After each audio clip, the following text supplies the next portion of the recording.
दोस्तों, हर एक इच्छाधारी नागिन के पास उसकी नागमणि ज़रूर होती है।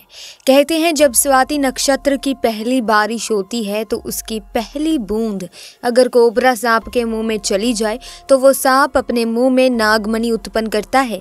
जब एक सांप नागमणि पा लेता है तो उसमें कई सारी शक्तियाँ आ जाती हैं, जैसे कि नाग का मनुष्य रूप धारण करना, मनचाही जगह पर पलक झपकते ही पहुँच जाना, अपना आकार कितना भी बड़ा कर देना और कितना भी छोटा हो जाना, ये सभी शक्तियाँ उसके पास आ जाती हैं। दोस्तों, जो नागमणि होती है उसकी रोशनी बहुत ही ज़्यादा तेज़ होती है और इसका प्रकाश कई किलोमीटर दूर से भी दिख सकता है। परंतु दोस्तों, एक इच्छाधारी नागिन अपनी नागमणि को हमेशा लोगों की नज़रों से छुपा कर रखती है, लेकिन जब कोई उससे उसकी नागमणि को छीन लेता है तो नागिन का गुस्सा 7वें आसमान पर होता है।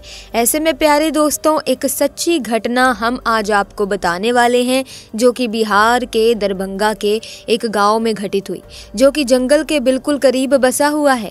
इसी गांव में सुनील और महेश नाम के 2 व्यक्ति रहते थे। दोनों के बीच काफ़ी अच्छी दोस्ती थी और दिन के समय दोनों ही बकरियों को चराने के लिए जंगल में जाया करते थे।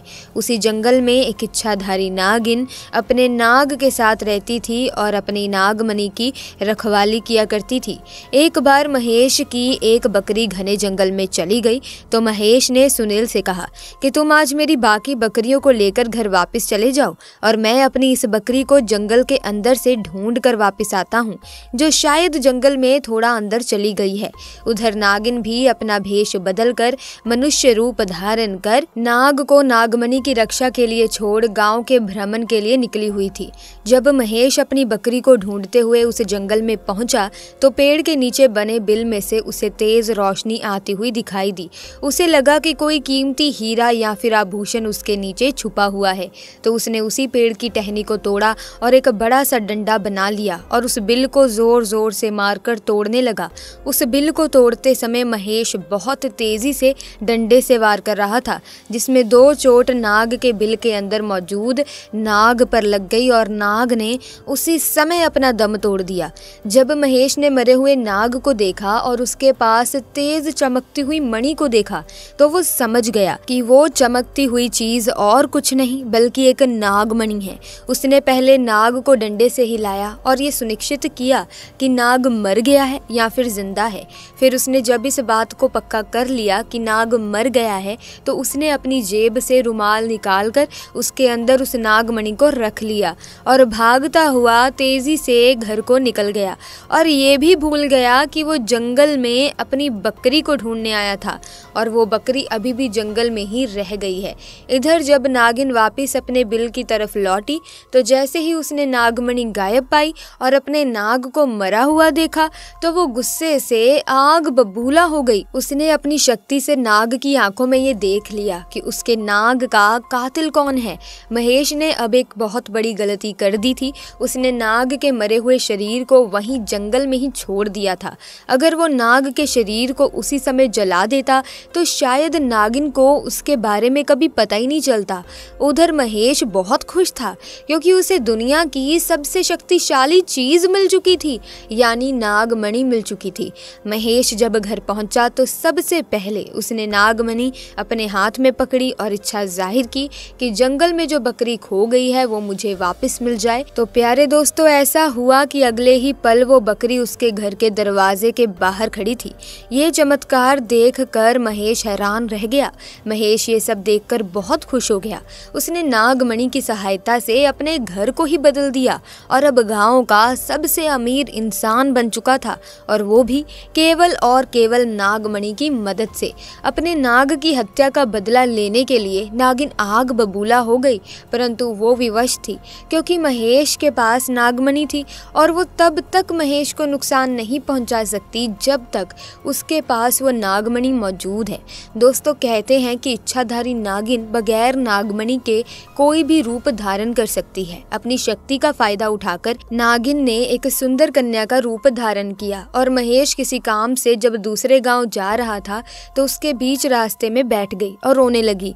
जब महेश ने देखा कि एक बहुत ही सुंदर स्त्री रो रही है तो वो तुरंत बैलगाड़ी से नीचे उतरा और उस कन्या से पूछने लगा कि आप क्यों रो रही हो। सुंदर सुंदर स्त्री के भेष में उतरी उस नागिन ने कहा कि मेरा नाम शिल्पा है और मैं अपने पति के साथ दूसरे गांव में रहती हूँ, परंतु कल वो एक कन्या के साथ शादी करके आ गया और मुझे मार मार कर घर से बाहर निकाल दिया। मैं बेसहारा हूँ, लाचार हूँ। महेश को उस स्त्री पर तरस आ गया और उसकी सुंदरता से महेश बहुत मोहित भी हुआ और उसे अपने घर ले आया। धीरे धीरे नागिन और महेश के बीच में दोस्ती शुरू हो गई और ये दोस्ती इतनी गहरी होती चली गई कि महेश को पता ही नहीं चला कि कब वो उस स्त्री के प्यार में फंस चुका था। एक दिन महेश और शिल्पा यानी कि वो नागिन दोनों घूमने के लिए गए और एक जगह एकांत पाकर शिल्पा ने महेश से पूछा, ये तुम्हारे गले में चमकती हुई चीज क्या है? तो महेश ने बोला, अरे कुछ नहीं, एक साधारण सा आभूषण है, मुझे बहुत अच्छा लगता है इसीलिए मैंने इसे गले में पहन लिया। दोस्तों, ये वही आभूषण था जिसे आप और हम नागमणि के नाम से जानते हैं।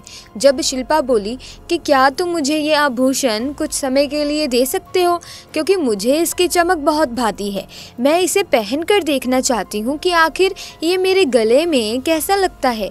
इस पर महेश चिल्लाते हुए बोला, नहीं, मैं तुम्हें ये नहीं दे सकता हूँ, इसके बदले तुम कुछ भी मांग लो, मैं तुम्हें दे दूंगा। इस पर शिल्पा एकदम से गुस्सा होकर बोली, महेश तुम तो कहते थे कि तुम मुझे बहुत प्यार करते हो, अपनी जान से भी ज्यादा प्यार करते हो, और मैंने बस तुम्हारे गले का ये छोटा सा आभूषण ही तो मांगा है। इस चीज के लिए तुम मुझे मना कर रहे हो और मुझ पर गुस्सा क्यों कर रहे हो? रहने दो, मैं जानती हूँ कि तुम्हारे लिए क्या ज्यादा मायने रखता है। दोस्तों, फिर महेश ने ना चाहते हुए भी वो आभूषण शिल्पा को दे दिया और शिल्पा को देते हुए बोला कि ठीक है, कुछ समय के लिए तुम इसे पहन सकती हो, परंतु ध्यान से। शिल्पा के हाथ में जैसे ही वो नागमणि आई, शिल्पा का रूप एकदम से बदलने लगा। केवल एक पल में ही वो शिल्पा एक सुंदर कन्या से एक भयानक नागिन के रूप में परिवर्तित हो गई। उसका चेहरा बिल्कुल नाग सा हो गया और उसने कई बार महेश को डसा और डस डस कर उसे मार दिया। नागिन का इंतकाम पूरा हो चुका था, उसने अपने नाग का बदला ले लिया था। दोस्तों, तब से ये नागिन इस गांव में अपने नाग के लिए 500 साल से आज भी जिंदा है।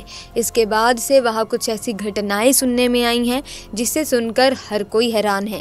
वहाँ के स्थानीय लोगों का कहना है कि उन्होंने एक नागिन को महादेव की पूजा करते देखा है और इसके बाद अचानक वो नागिन कहाँ गायब हो जाती है, किसी को नहीं मालूम।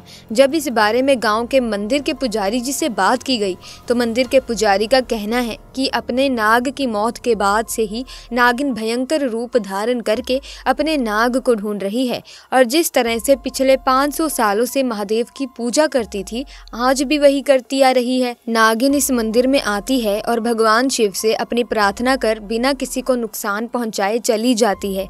आज भी लोग कहते हैं कि तकरीबन 500 साल से ये नागिन इस मंदिर में आ रही है।